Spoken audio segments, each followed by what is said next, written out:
Boom. We are live. Welcome to the live show. Did you clean your camera?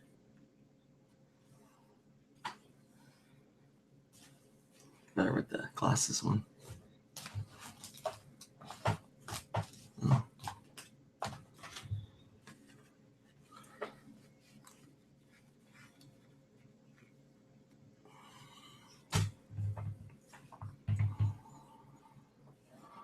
And you really can't move too much because it makes it go out of focus. It's not fast.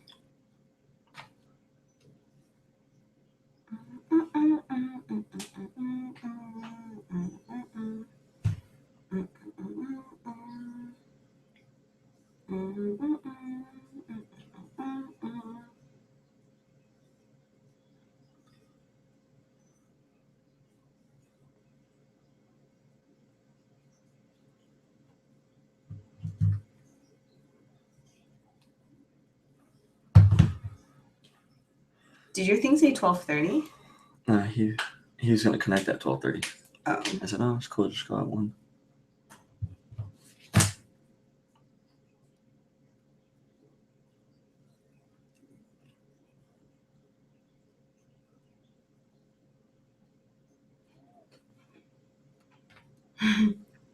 They're so funny. What? Will posted like this GIF of 3 ducks dancing, and I was like, oh, I guess he only wants to go out with 3 people, so that means the rest of us can't go. And Cash is like, I guess Joe's not going because one of those ducks is me.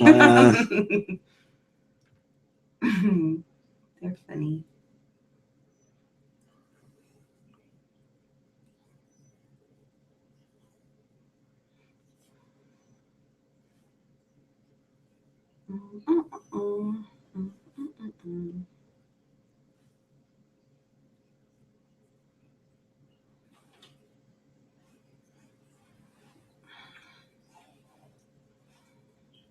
That Cuts guy, Ariel, he got stabbed here in Sacramento. Oh, really? On a fight. That's crazy.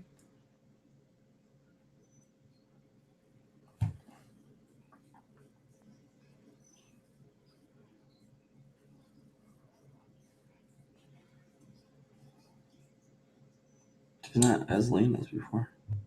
Huh? Cara Malia? She's not competing.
Where are you at, bro?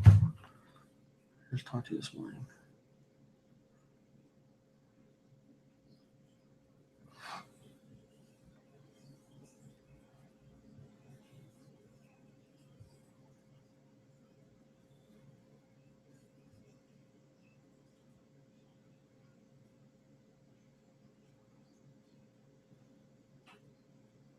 Seems like it's a lot of cool stuff.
maybe you could even do like, oh, before we get started, is there anything I left out?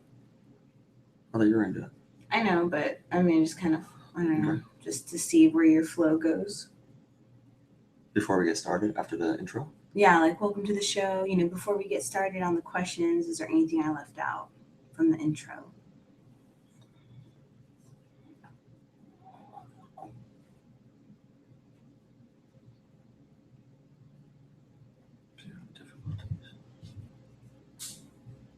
You should give everyone your phone number so they could text you.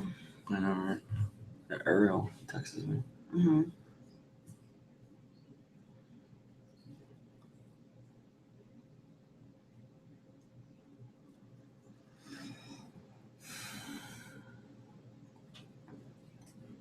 He really just went to Miami? He's not there for a reason? I think it's maybe Uncle's birthday. I thought it was Jeremy. Did you see that video I tagged you in with the kids? No, I didn't watch it yet.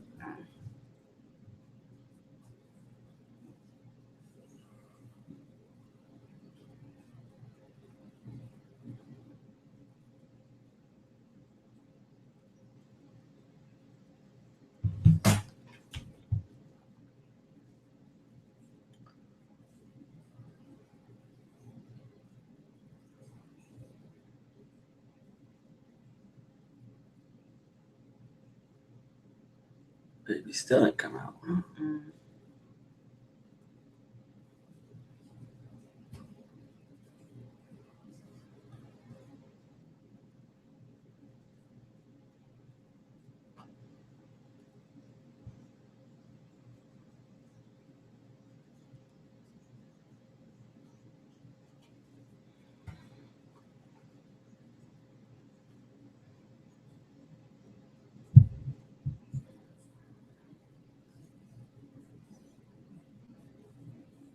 Oh, that's cool.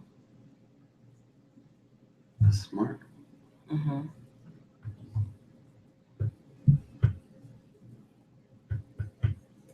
Hello.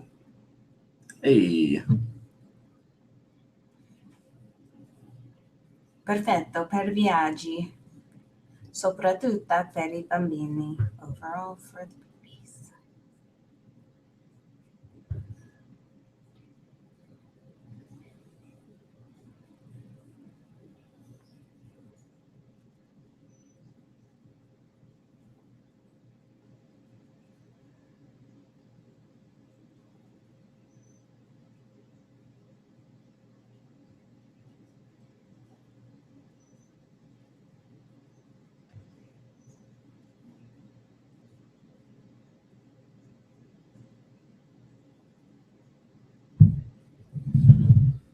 What's that?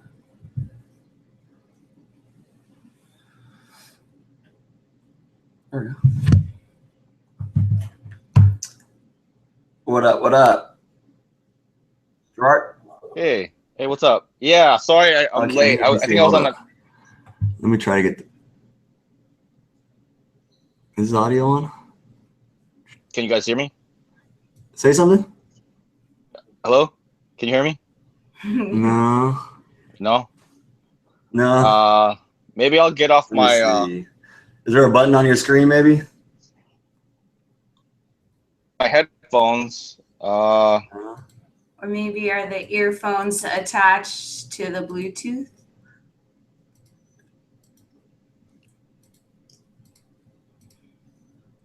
It says muted.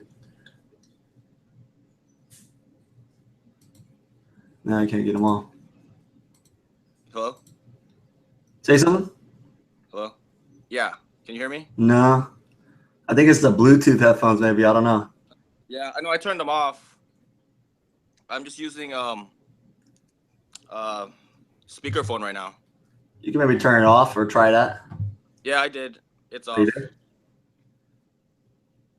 Let me see. Am I getting no audio?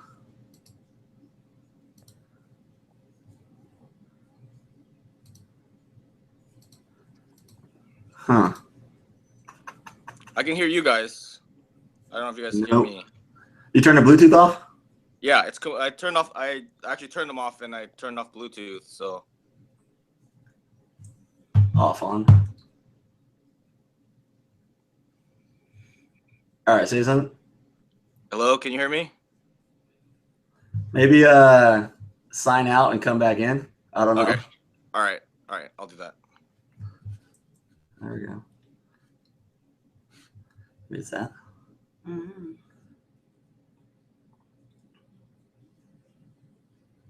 Oh shit! What? My Bluetooth. Let me see. Hey, what's up, guys? Can you hear me? Hey, there you are. What's Hey. up? Hi. I think it was because you gave me a link before. I was on that call, and then I switched over to this one, so maybe it's somehow. Oh, they switched the link URL. Okay. I think so. It was the same code that you gave me like yesterday. I think. Yeah. I don't know if it was They different. should have switched it, but it should work. But Yeah. But how are you guys? good. This is my wife, Elsie.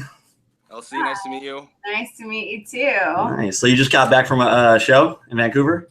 Yeah, I just got back on Monday night, and then all Tuesday, me and my girlfriend, she came down, and we were just eating like every meal, and then she left Wednesday, and then what's weird is that I just all I want to do is like eat like my prep food again. Go back to clean. That's probably it's hard to change, you know. It's like it's so part of your like lifestyle. Even when I could eat whatever I want, like I kind of just want to eat my regular food again. That's what we'll put on there. Right. Are you Hawaiian? It sounds like you have like a little accent going on. No, I get that a lot though, and like my tattoo is like very like kind of similar to the Rock. It's like a chest piece that goes over here. So I actually get I guess Samoan a lot. I actually get a lot of like Japanese a lot. I think it's because like my eyes get like really like chinky when I smile. And then, so I have a friend who calls me Pebbles because, the Rock is bigger than me. Yeah. He calls me Pebbles. So. But no, I'm Filipino. That's you. Oh, okay. My mom's Filipino. Yeah. Oh, okay. Yeah. If you couldn't tell by the Filipino chairs that we've been gifted. Yeah, my mom has something similar. Right? Yeah. Yeah, thanks for contacting me for this interview. Yeah. I saw you on bodybuild.com and been following you on your journey. And, we're launching this podcast, just trying to get people who are in that fitness industry and just like, really growing. So that's right. Trying to start that and just give the audience, some information about you and, what you do and how you stay motivated and stuff like that. So. Yeah. Actually, you know what? Your whole thing, I guess you guys are like focusing on like fitness entrepreneurship. Like, I don't personally do that. I do some online coaching too, but that's a tough niche to like break into unless you like really have something like either an ebook or like, you're a personal trainer or, something along those lines, or you have like, something very specific to what you're trying to do. Like I'm into nursing. That's like my main source of income, but I do, like I've been doing that for 8 years, and my passion's really competing the fitness industry, and I hope to find something that I could get into, and I have a lot of the resources, with bodybuilding.com and a lot of my other sponsors, but like it's really hard to like break into that. Yeah. Well, I mean, the hardest thing is really getting started, and for your consistency, like Olympia, Mr. California, like that's insane. Like most people quit after their first year of competing, Yeah, we did. We did. Well, to be honest, it's really not for everybody. Yeah. Like sometimes it's good to see like what your true potential is and what you can do. But like, for me, it was like, I did my first year, I did fairly good. And then I found a coach. And to be honest, my main goal was just to win the overall for a local show. Yeah. And then, I never, ever aspired to be a pro. Ever. Oh, wow. Damn. Yeah. So then it was just, I won overall. I finally hit my goal. Then I won another one. And my coach was like, you're unstoppable right now. Like, just go for your pro card. Go to Vegas. And then 2 weeks later, then I just won my pro card. It was just something that kind of fell in my lap, kind of a thing. I think that's what they want to hear. Yeah, like what was, I guess, we're kind of just getting right into it and stuff. Yeah. We'll start it. Well, okay, we got all the information. Like, we'll kind of go into all that what you just did. Yeah. We just get so excited, like, oh my god, that's so cool. Let's just keep asking about it. I think that's the kind of stuff that people want to know. Like, like just it kind of fell into it. You were just looking for locally. So that's the kind of stuff that people get inspired by and, get motivated by. So yeah. Because I know a lot of people today, like, oh, I did my first show and I want to be an IFBB pro. But there is a lot. I mean, there's a lot into it that, a lot of people don't realize. Like, there's a certain, there's certain look involved. There's some politic play involved in there. And sometimes it's just, you got to pick the right show. You got to, like, for example, like I competed all last year. If I brought exactly the way it looked last year, this year on like the pro stage, I probably would have done a lot better. But then I tried going into classic physique, which is more bodybuilding kind of thing, and it kind of took away from what in my opinion, what men's physique was looking for. So if I was a year ahead of what they were looking for this year, so you just got to like strike at the right time too. So luckily for me, like a lot of people have done like 3, sometimes 5, 7 national shows. Some of them do get their pro card, sometimes they don't. Luckily for me, like I said, I did 1 pro show and then I won my class, I got it. And then from there, it was just kind of like, what's next, That's cool. Gosh, that's so crazy how it just like you get that momentum and then it just keeps going and going and going. Yeah. So actually my momentum kind of slowed down this year for me. So I just competed last week, and you got to take a break, because I'm like one of those, like, I always got to do a show, always have to have a goal. I think that's my main thing. It's not necessarily a show, but I always have to have a goal. Because if I'm just like training aimlessly, or I can't stay focused. That makes sense. Yeah, because there's nothing to focus on. Yeah, exactly, right? Yeah. So Joe's going to go ahead. We're going to do the intro. We'll probably use a lot of this beginning stuff in the actual interview, but we're going to go ahead, record the intro, and then he's going to ask you to fill in any blanks, and then we'll just go right into the questions from there. Cool. Quick question. Is the podcast going to involve, like, is it going to be video, or is it just be all audio?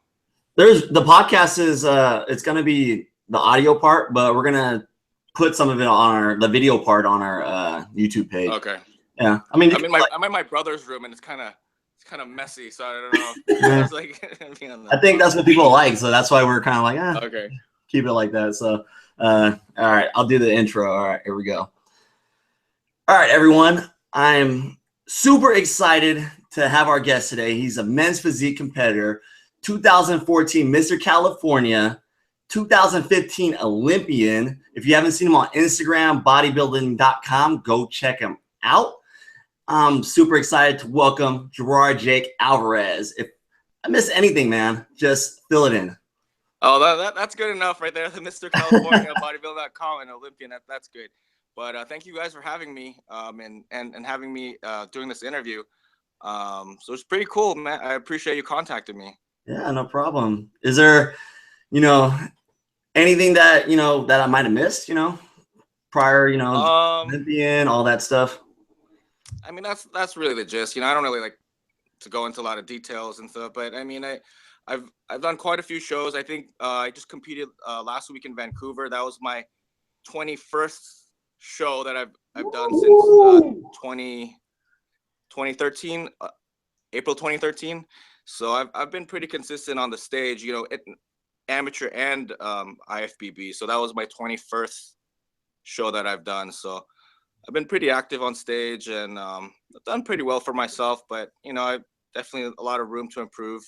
So always room for improvement, but Joe said a lot of really awesome things that you've accomplished so far, but we know everyone's journey kind of starts off at one point. Like, were you a skinny guy before you started? Were you chubby? Like, where did you start off?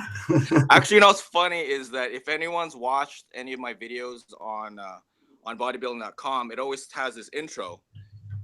I have like 3 videos on there right now, and it's a really like cheesy intro, but it starts off with, I used to be a skinny young kid with no confidence until I found bodybuilding. So it starts off with that. So So what's funny is that a lot of people ask me, like, based on like my size now, like, hey, in high school, did you wrestle or were you, did you play, did you play football? But to be honest, I was like the skinny kid. I was actually into choreographed dancing. Oh. No way. So Like, what do you mean choreographed dancing? Yeah. So this was way before like Jabberwockies and all that. This was like, it was called air bands at the time. So it was just, you just kind of make your own dance and then you to music, and obviously that's kind of how like all the hip hop started. But anyway, yeah. So I was like super skinny. I'm like 5'10" and a half, and at senior year I was like 135 pounds. Wow. So I was like super skinny. I do have some pictures on Instagram if you scroll down a lot, but I was like, I found one. thick skinny. That guy looked Yeah, that was me and my brother. Yeah. That's awesome. Yeah, so actually, you know what? It was something that I always had to deal with because didn't really have a lot of confidence. I was super skinny, and then it was only after high school that I started training. So 2000 is 2016 now. I graduated high school 2003, if you do the math. So I've been training for quite a while now, but it was only like the last few years, starting competing it was 100% serious, 100% with the diet, 100% training. But prior to that, I always did work out consistently. But those first, a lot of those first few years, it was a lot of training during the week and a lot of drinking on the weekends. So it was only like the last few years, like taking fitness seriously, that I really kind of honed in on like, getting the physique I really wanted. Like, for me, like, I got into fitness industry because I was skinny too, and I was getting bullied. I was 250 pounds, and then I just had like a kind of like an epitome. I said, "F it, I'm tired of this." I want to get bigger so people don't push me around. I had this moment, and I was like, I got to go to the gym. I got to eat right, and I've been taking myself to that next level. What was that F it moment for you? Was there like a particular time or a situation? Yeah. Actually, what's funny is right now I'm 31. When I started competing, I was 27 at the time. And what's funny is I think I was going through a couple of different things. One, it was like a quarter life crisis where I was like, you know what? I have a good job right now. I was in like a 6-year relationship, and I was like, I need to do something. I need to do something while I'm still in my prime. I don't know. I guess, people get that urge where you just got to do something different. You got to make a stand. You got to do something. And then kind of at that same time, I ended my 6-year relationship. And then so I was like, kind of like at a crossroads where I was like, okay, do I want to go into like single life, party, drink? Do I want to get in, that kind of lifestyle? Or my thing was Instagram just came out. Right? Or it just came out around like 2012, 2011. And then I saw this picture of this guy, and I was like, man, that guy looks good. And then, because I never, ever aspired to do bodybuilding, because that was never really my thing, like wearing like banana hammocks and like getting like 300 pounds. Like I didn't want to look like that. But I saw this guy, started following him, and he was going on stage wearing board shorts. And I was like, you know what? I could do that. You know what? And then all of a sudden I was like, you know what? I could do that. I just want to get in the best shape of my life. Cause I was like 27, I knew that like the prime of, a human being is kind of around this age, around this time frame. I know if I waited another 10 years, I wouldn't have like that, being in your prime and physically fit. So I was like, you know what? I just want to be in the best shape of my life. But then why don't I just take it to the next level and just compete at one of these shows that I saw on Instagram? This is when like Instagram this is the first time I saw this. I was like, man, this guy looks good, but I know I could do that. So, I contacted a coach because I knew how to work out, but I knew that my biggest thing was diet. I didn't know how to diet. And I just contacted a coach, and then did my first show. I got 4th place, did another show 2 weeks later. I won the novice overall. So I won the overall as a novice. Nice. And then 2 weeks later, I was kind of burnt out. It was like a 6 weeks show after show after show, and then I got another like 4th or 5th place. But then after that first show, it just like something inside of me, just like a fire inside of me, just like turned into an inferno. Like this was my thing, like this is something that I love doing. This is something that I was passionate about doing, and all the sacrifice and the training and the dieting, like it didn't bother me. Mm-hmm. It was something that I knew that if you wanted something so bad, there was a sacrifice, and I was willing to give it up to aspire to just win this local show. That's all I wanted, just win the local show. That's it. That's kind of how I started with competing, and then it just kind of took off from there. Nice, man. That's super powerful. It is. So you were saying, I know earlier when we were talking beforehand that, you love doing the competing, but you're also balancing it with nursing, which is your first love. So how do you find time to do both of those? Oh gosh. Yeah. Cause luckily I work. Actually, what's funny is I actually quit my job like 3 weeks ago because it was too much. I have a Fitbit, and my Fitbit tracks my sleep, and I was literally only sleeping like 2 to 3 hours a night. Oh wow! Because I have to wake up early, do my cardio, go to work at 7.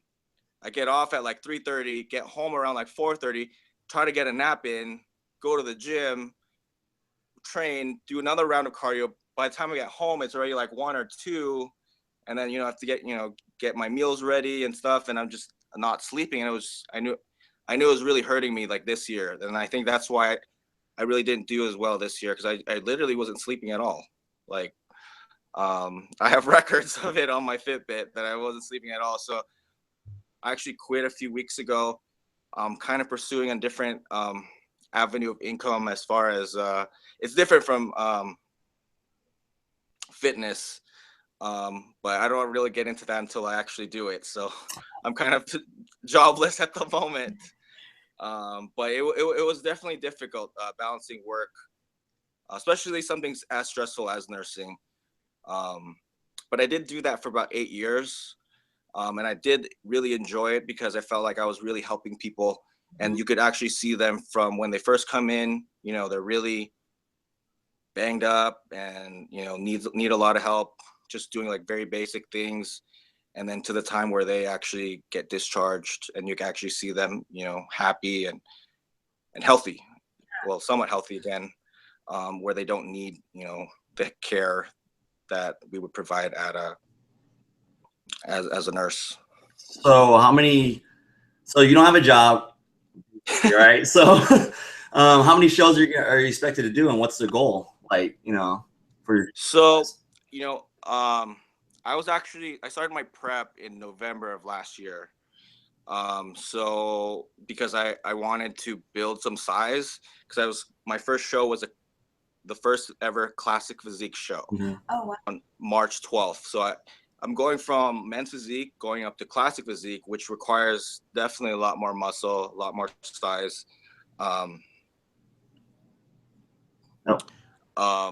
Actually, you know what? Let me put on my Mophie real quick, because I am running out of battery. All right. It's cool. We can edit that. Mm-hmm.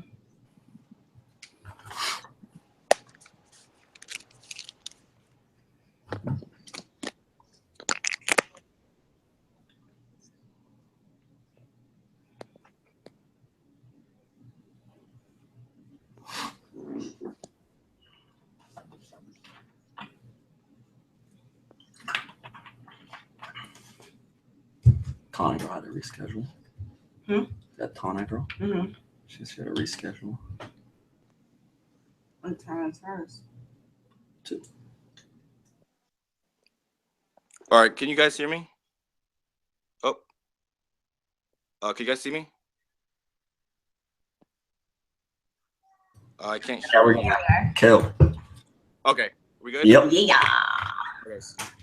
All right. What was I saying? Oh, so I started a longer prep because I needed to put on more size for classic physique. which is more towards bodybuilding Mm-hmm. than men's physique.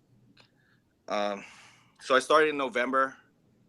My show was March 12th, which was really cool. It was like the first ever classic physique show. So no one really knew what they were looking for. If they were looking for more of like a bodybuilder type or like a Frank Zane kind of a look. Mm-hmm. And I don't really have like a bodybuilder type. I'm kind of tall, more lankier than bodybuilders. So they threw us all together. So there was like 4 legendary guys that, you know, from the past that were competing at the show, and I got completely smoked. You know, because they were like, I guess the judges, the criteria, what they're looking for was more like a bodybuilder, and I don't fit that criteria. Because I have more of like a more slender, leaner look than a huskier, wider type of a look. So I've been pretty much competing from March 2016 to last week, July 9th, and I did 5 shows between that time, and I'm kind of burnt out at the moment. Even my coach told me that I really need to take a break. So between that time, I didn't qualify for Olympia. I did last year. So I'm going to take a little break, and then I got to talk to my coach on Tuesday. I'm going to drive up to LA and talk to him and see what's next on the game plan as far as competing. That's exciting. Like, so like really quick, what are your stats like off stage, like regular off season, and then on stage, like height, weight, like what do you usually come in at? Okay, so I'm 5'10" and a half, 5'10", 5'10" and a half. As far as weight goes, I mean, it really kind of fluctuates. If I'm gonna really, really push myself to like put on weight, the most I've ever gotten was last year, and I was like 215. Ooh. And then like on stage, I could probably be, you know, dehydrated, low carb, maybe like 190. But I think that the 215 is a lot of water. You know, because I could lose that weight pretty quickly if, you know, once I start dieting. But I think a lot of it is just a lot of water retention. So usually about like 205 is like maybe my walk around weight. That's a lot of size. That's impressive. Bigger than me. That's like many years of building up all that muscle. So yeah, I mean, I've been training for quite a while now. So I mean, yeah, I mean, a lot of it. I think a lot of it is a lot of my legs too. So I mean, because I'm not. I don't feel like I'm like the biggest guy on stage. Mm-hmm. But I do have a lot of weight, you know, in my legs. Nice. That's what I liked about classic physique, because I actually could show off the wheels. yeah. You know, because with men's physique, you know, you only got upper body, and luckily I do have calves too, so at least they can show a little bit of my legs. But, yeah. That's definitely what I liked about classic physique. Got a little pic from April. Oh, yeah. Those Yes, legs. Yeah. This. I don't know what they were looking for, but that's pretty legit right shredded. There. Yes. All right. So I got another question for you. Yeah. What's the best fitness advice that you've ever received? That I ever received. I think one thing is that you just gotta. I think a lot of people get into the, especially when they're cutting, is they get into this mindset that if you want to get lean, you want to get, you know, striations, you want to get a lot of detail in your muscles, that you need to go high rep. And you know, what I got, you know, from my own experience, is that you always have to go heavy. Mm-hmm. You know, like even from when I'm off season to a week before a show, I might not know exactly the same amount of weight, but I still try to push myself and still try to push heavy, so that I still keep that size that I had off season. I think that's one of the big things as far as like training wise, is I try to lift as heavy as I possibly can with perfect form. You know, so if you know, I'm trying to shake or I'm trying to use my back, then obviously, you know, I'm not using correct form. So I try to lift as heavy as I possibly can with perfect form. Nice. Thanks. That's a good tip. We're actually going to transition into our little lightning round. So we got a few fun questions. All right. For you. No pressure. Right off the top of the head. Just go for it. I love lightning rounds. I don't know if you ever watch Friends, but that's what Monica says. She's like, I love lightning rounds. Lightning round. All right. So if there is one thing in your supplements, food, whatever, that you cannot live without, like you must have this one thing every single day, what is it? Oh, it's tough. Probably my pre-workout. A lot of times I'm just, like I said earlier, I was just so tired. That was the only thing that was like keep me awake during my workout and be able to push myself. So probably a pre-workout. Pre-workout. What do you recommend for pre-workout? Like, what's your fave? What's funny is I had to leave my supplement sponsor, so I actually can take whatever I want now. Oh. Yay! Yeah, Freedom. but, I actually like mixing my pre-workout, so I'll get like a stim, non-stim workout, pre-workout, and it kind of just helps balance out. Like, yeah, I'm getting the stim, I'm getting the, get my heart rate going, but I'm also getting the pump that a lot of the non-stim's gonna have. So I like to blend mine. So I'll mix the non-stim with the stim. Nice. All right, question 2. What's your must-do exercise you have to do every single week? Every single week, I always do chest. That's always my main thing, because whenever I talk to judges, if you can talk to anyone in who does men's physique, the number one thing they're always looking for is upper chest. Really? And yeah, they always say upper shoulders chest, or upper delts. chest. I thought it was delts. Yeah, so well for me, and genetically, that's what I've always been lagging. And even this weekend, they're like, "You need more upper chest." Like, oh well, that's all I ever do is incline dumbbell, incline presses, incline flies. But everyone has their own lagging muscle, so that's the one thing I want to make my most lagging muscle my strongest muscle and strongest attribute at one point. That makes sense. So you just finished competing, you're leaving the building, and you get to have an epic cheat meal. What is your go-to cheat meal? Okay, so I just went to Vancouver, right? And I made friends with this guy named Mirko, who he was from Vancouver, and he came down to San Diego to compete. I competed against him in April, a few months ago. Mm-hmm. So we've been like direct messaging each other, and like he told me that he invited me to this place, right? So get this. So we ate right after the show, like an hour after the show.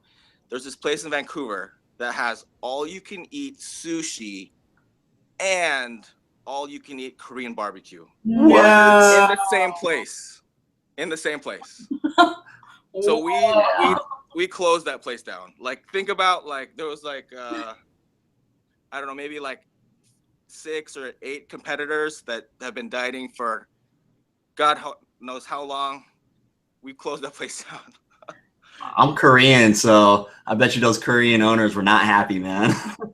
Yeah, and I think what they were saying was, if you guys eat a lot, they'll like pretend like they forgot your order and stuff. Like you get full, give you some time to like let your body think you're getting full, and then like, oh yeah, it's coming. But we ate a lot. I won't lie. They are now out of business. Thank you. So sushi is your go-to. You love the sushi. You love Korean barbecue. Yeah. Because with sushi, I could eat that on prep because it's super low in fat. Especially on my days that I do have high carb days.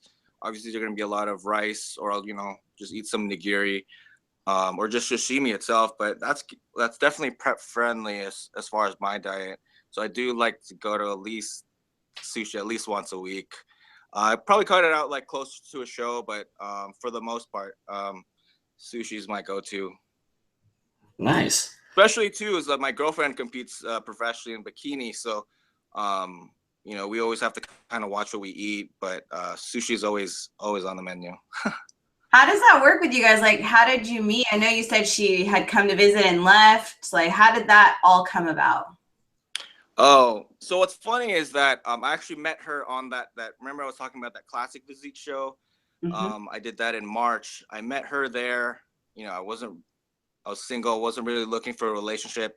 As a matter of fact, is that I actually got out of a relationship in like November, and I think you guys you guys have competed. You know that competing is a very, very selfish sport. You know, it's like when I need to eat, when I need to train, when I need to sleep, when it's me.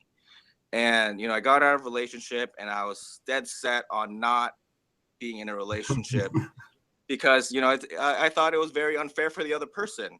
And I know several other athletes who go through this because it's tough. Who's the priority? Is it my competing, or is it my significant other? So long story short, I met this girl. Her name was Catherine, and she really changed my perspective on it, because I was like, you know what, I'm not going to be in a relationship until I retire. And I met her in March, and then we were just friends. And then kind of one thing led to another. And then she kind of changed my perspective, because unlike, I don't want to say names, but, instead of making prep more difficult, she actually made it easier for me. She was always like, oh, what can I do to help make prep easier for you? Or what can I help, take off your plate so that you're not so stressed out? Because, stress, more cortisol, it's not a good thing. So she really changed my perspective as far as being in a relationship and being a competitor. That's so cute. I'm a wife, so I always love the little love story. Oh yeah. So cute. Yeah, that one's actually from Puerto Rico a few weeks ago, like 4 weeks ago, I think. Were you guys both competing? No, that one because some shows are only like men's physique, some shows are only bikini, some of them are both.